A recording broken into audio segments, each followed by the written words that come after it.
બનાસકાંઠા જિલ્લા ખેતીના વ્યવસાય માટે જાણીતો છે। છેલ્લા ઘણા સમયથી આ જિલ્લાના ખેડૂતો આધુનિક પદ્ધતિઓ અપનાવીને ઓછા ખર્ચે અને ઓછા સમયમાં સારું ઉત્પાદન મેળવી રહ્યા છે।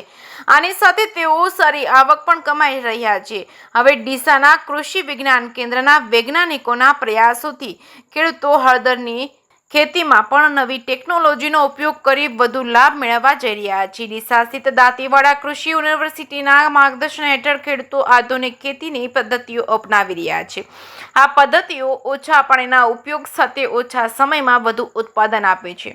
કૃષિ વિજ્ઞાન કેન્દ્રના વૈજ્ઞાનિક ડોક્ટર યોગેશ પવાર ખેડૂતોને સેમિનારો અને તાલીમ દ્વારા નવી ટેકનોલોજીઓ અપનાવવા પ્રોત્સાહન આપી રહ્યા છે। તેમના માર્ગદર્શનથી ખેડૂતો વિવિધ પાકોની ખેતી કરીને સારી આવક મેળવી રહ્યા છે। 5 વર્ષ પહેલા ડોક્ટર યોગેશ પવારે શક્કરટેટી અને તરબૂચની ખેતી માટે પ્લગ ટ્રી ટેકનોલોજી રજૂ કરી હતી। ટેકનોલોજીનો ઉપયોગ કરી ખેડૂતોએ રોપાથી વાવેતર શરૂ કર્યું છે, જેનાથી તેમને ઓછા સમયમાં સારું ઉત્પાદન અને ઊંચા બજાર ભાવ મળ્યા। આ સફળતાથી પ્રેરાઈને ખેડૂતો હવે રોપા ટેકનોલોજી તરફ વળી રહ્યા છે।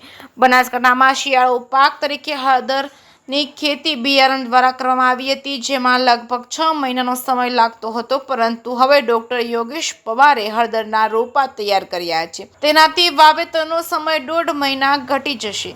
આ રોપા ટેકનોલોજીથી ખેતી કરવાથી ખેડૂતોને અનેક ફાયદાઓ થશે। સમય બચત, હળદરની ખેતીનો સમયગાળો ઘટીને લગભગ 4.5 મહિના થશે। ઓછા ખર્ચે રોપા દ્વારા વાવેતરથી ખેતીનો ખર્ચ ઘટશે। રોગથી રક્ષણ, રોપા ટેકનોલોજીથી રોગ અને જીવાતની સમસ્યા ઘટશે। પાણીની બચત, ઓછા સમયમાં ખેતી થવાથી પાણીનો ઉપયોગ પણ ઘટશે। વધુ આવક, ઉચ્ચ ગુણવત્તાવાળા ઉત્પાદનને કારણે બજારમાં સારા ભાવ મળશે। ડીસાના કૃષિ વિજ્ઞાન કેન્દ્રના આ પ્રયાસથી બનાસકાંઠાના ખેડૂતો હળદરની ખેતીમાં ઓછા સમયમાં વધુ ઉત્પાદન અને આવક મેળવી શકે છે। આવી નવી ટેકનોલોજી ખેડૂતોને આધુનિક ખેતીની દિશામાં આગળ વધવા માટે પ્રોત્સાહન આપશે। ડોક્ટર યોગેશ પવાર અને તેની ટીમના સતત પ્રયાસો અને બનાસકાંઠાના ખેડૂતો માટે ખેતીને વધુ નફાકારક અને ટકાઉ બનાવી રહ્યા છે। આ રીતે હળદરની ખેતીમાં રોપા ટેકનોલોજી અને બનાસકાંઠાના ખેડૂતો માટે એક નવી ક્રાંતિ લાવશે। તેનાથી તેઓ ઓછા ખર્ચ અને ઓછા સમયમાં અને ઓછા પાણીના ઉપયોગથી સારી આવક મેળવી શકે છે। જે સિંગુ સાથે ભરત ઠક્કર, ડીસા। ખાસ કરીને હળદરની જ્યારે વાત કરીએ તો હળદરનો જે પાક છે એ આપણા ગુજરાતની અંદર પહાડી વિસ્તારો છે એની અંદર જોવા મળે છે। ત્યારબાદ સાબરકાંઠા, અરવલ્લી જેવા જિલ્લાઓની અંદર મોટા પાયા ઉપર એનું વાવેતર થાય છે।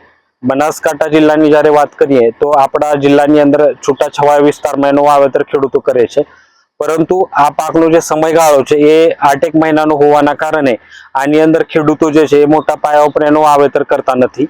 પરંતુ જ્યારે કોરોનાનો સમય ગયા બાદ આ પાકનું જે જરૂરિયાત છે અથવા એની જે ડિમાન્ડ છે ખૂબ મોટા પાયા ઉપર વિશ્વ લેવલે અને ભારતના લેવલે પણ વધી, અને જેના લીધે હળદરની અંદર વાવેતર વિસ્તારમાં પણ વધારો આપણને જોવા મળે છે। તો તે માટે આપણી જે સરદાર કૃષિનગર દાંતીવાડા કૃષિ યુનિવર્સિટીના કેવીકે ડીસા દ્વારા જે આપણે ટેકનોલોજી ડેવલપ કરી છે એની અંદર આપણે પ્લગ ટ્રે સીડલિંગ ટેકનોલોજી આપણે હળદરમાં તૈયાર કરેલી છે, જેની અંદર પ્લગ ટ્રેમાં હળદરના રોપા તૈયાર કરી એનું વાવેતર આપણે મુખ્ય ખેતરની અંદર આપણે કરીએ છીએ। જેના દ્વારા જે હળદરના પાકનો જે સમયગાળો છે એની અંદર જે પાણી કે અન્ય જે જરૂરિયાતો છે એમાં પણ આપણે બચત અને ઘટાડો આપણે કરી શકાય છે। ત્યારબાદ આ રોપાનું વાવેતર કરવાથી આપણા પાકની અંદર જે છે કોઈ ગાળા પડવાના કે એવા પ્રશ્નો આપણને આવતા નથી।